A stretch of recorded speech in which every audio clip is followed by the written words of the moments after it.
I'm Jason Davidson. This is Peter Curtis, and Peter, familiar rivals, the Americans and the Marlies, and they're doing battle again today.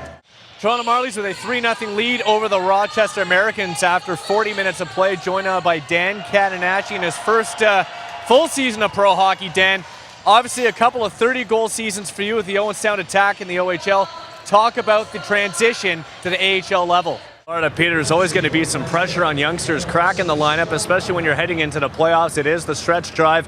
Got to get some of that seasoning in because the Marlies, they're a contender in the AHL. It could become 6-1, right? Because we got a 5-on-3 here for at least a minute 26, so things could get really out of hand quickly.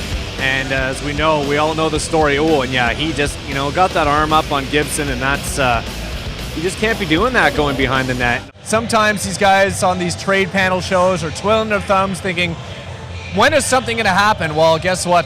One of the shoes fell Friday night with the Ryan Miller-Yarrow Halak trade between the St. Louis Blues and the Buffalo Sabres. If you look at the Toronto Maple Leafs, yeah, there's some guys you could see getting moved as the deadline approaches. As long as they're finding the back of the net, it's that traffic in front.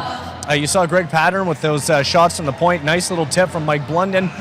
You got to get gritty at times, and if that's going to produce results, that's the way it's going to be. Sure, the goals can be pretty at times, but it's not always going to be the case.